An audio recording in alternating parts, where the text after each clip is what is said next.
புரியுதுமா. அம்மா, அக்கா பேசினா என்னோட மனசு மாறிடுமா? எனக்கு நம்ம குடும்பம் ஒண்ணு சேர்றதுதான் முக்கியம். என் மனசு மாறாது.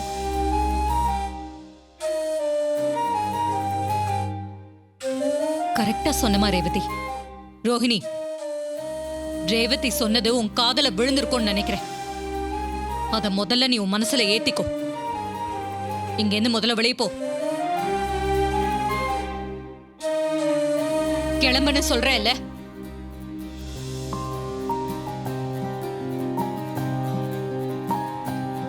இது பாரு ரேவதி, நான் யார பார்க்க கூடாதுன்னு பகையோட இருந்தேனோ அவங்க வீட்லயே உனக்கு கல்யாணம் பண்ண நான் முடிவெடுத்திருக்கேன். இதுக்கு காரணம் உங்க அப்பாவும் தான். உன் அப்பா எனக்காக பல வருஷம் அவர் குடும்பத்தையே பிரிஞ்சிருந்தாரு.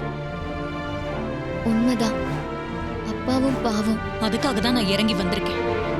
ஆனாலும் நடந்தது எதையுமே நான் மறக்கல. அதே நேரம் இன்னும் அந்த பகைய நான் வளர்க்க விரும்பல. அதனாலதான் இந்த கல்யாணத்துக்கே நான் ஏற்பாடு செஞ்சேன். தேவையில்லாம யாரு என்ன சொன்னாலும் நீ உன் மனசை குழப்பிக்காத. இந்த ரெண்டு குடும்பத்தோட கௌரவமும் ஒத்துமையும் உன் கையில தான் இருக்கு.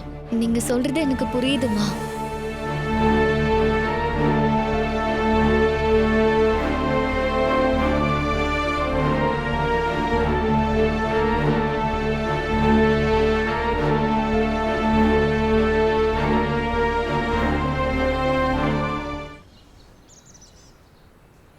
கற்பூர நீராஞ்சனம் சமர்ப்பயாமி. தீர்க்க சுமங்கலி. அண்ணா, நீ எங்க இருந்தாலும் உன் எம்டி சார் தான் கரெக்டா வந்துறாரே.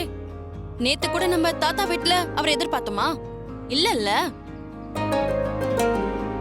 அந்த மாதிரி நீ இங்க இருக்கிறது தெரிஞ்சு அவர் வர வாய்ப்பு இருக்கோன்னு நினைச்சேன்.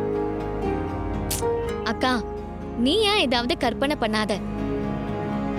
நேத்து தாத்தா வீட்ல அவர் வர்றதுக்கு ரீசன் இருந்துச்சு. தாத்தா அவரோட மென்டார், அவரை படிக்க வச்சிருக்காரு. அது தற்செயலா நடந்தது. அத வச்சு நீ கற்பனையா எதுவும் சொல்லாத. சரிம்மா, நான் கற்பனை பண்றதாவே இருக்கட்டும். ஆனா அவர் மட்டும் இங்க வந்தாருன்னு வை, அவர் உன் மனசுல இருக்காருன்னு நான் எடுத்துக்கட்டுமா?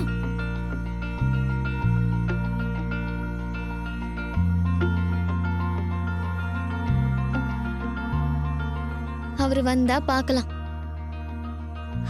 அப்புறம் இன்னொரு விஷயத்த நீ மறந்துட்ட. என்னது?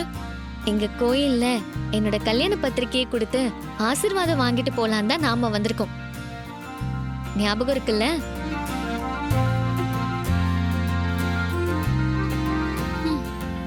நீயும் கார்த்தியும் வாழ்ந்த வாழ்க்கைய மறக்க முடியாம தாண்டி நான் இவ்ளோ பேசுறேன். என்னைக்குதான் இவ இதெல்லாம் புரிஞ்சுக்க போறாளோ? மாப்ள, இந்த முறை எப்படியாவது ஏலத்தை நீங்க தான் எடுக்கணும். புடவை ஏலம் தானே அத்தை, அதுக்கே இவ்வளவு டென்ஷன் ஆகுறீங்க. எவ்வளவு காசு கொடுத்தாவது இந்த ஏலத்தை நான் எடுக்கிறேன். மாப்ள, இந்த ஏலம் எனக்கு ரொம்ப. நீங்க வருவீங்கன்னு நினைச்சேன், அதே மாதிரி வந்துட்டீங்க சார்.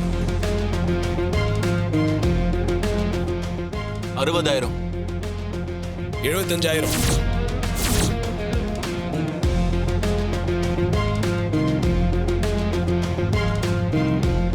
80,000. 1,00,000.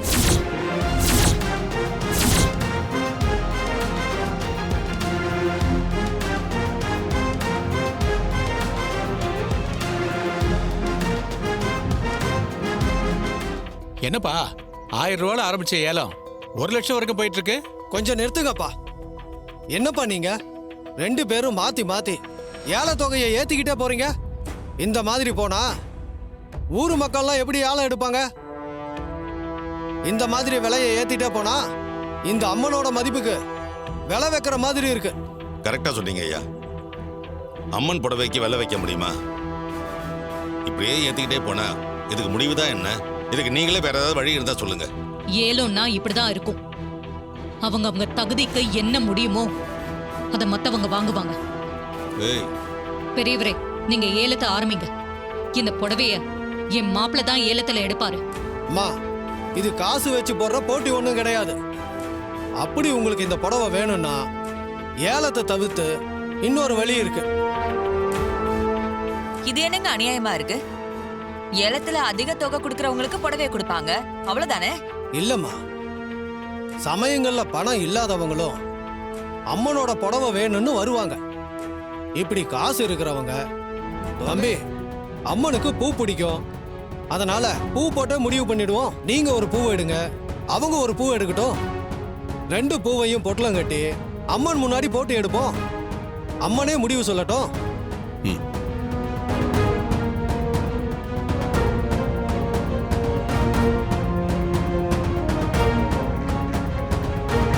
மாப்பிள்ள 2ல ஒரு பூ எடுங்க. சரிங்க அத்தை.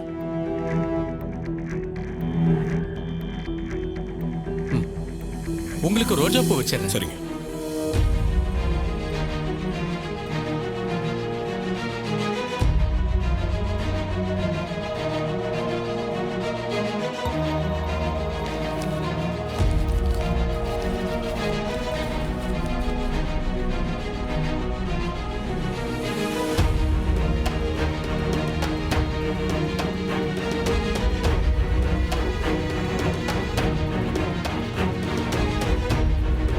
மாதாயி, ஓம் சக்தி பராசக்தி. எல்லாரும் நல்லா கேட்டுக்குங்க. அம்மன் சன்னதியில யாருக்கும் எந்த பாரபட்சமும் இருக்கக்கூடாதுன்னு தான் இந்த 2 பூவையும் பொட்டலமா மடிச்சு அம்மன் முன்னாடி வச்சிருக்கோம். அம்மனே இந்த புடவை யாருக்குன்னு முடிவு பண்ணட்டும். ரோஜா பூ வந்தா இந்த தம்பிக்கு, மல்லிப்பூ வந்தா இந்த தம்பிக்கு. ஓம் சக்தி. ஓம் துர்காயே நமஹ.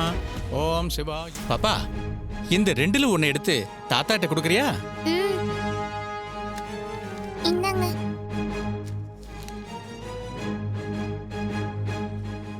ஓம் சக்தி.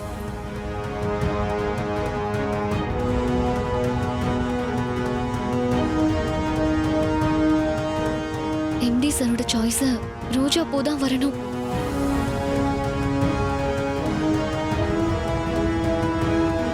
ரேவதி, ரோஜா பூ தான் வரும் பாரு. நீ சும்மாவே இருக்க மாட்டியாக்கா? அம்மா, என் பிள்ளைங்க உன் முன்னாடி நிற்கிறாங்க. நீ அவங்கள பார்த்தப்ப நம்பிதான் நான் அமைதியா இருக்க. ரொம்ப பில்டப் தராங்களே தவிர்த்து அதை சீக்கிரம் பிரிக்க மாட்டேன்றாங்களே.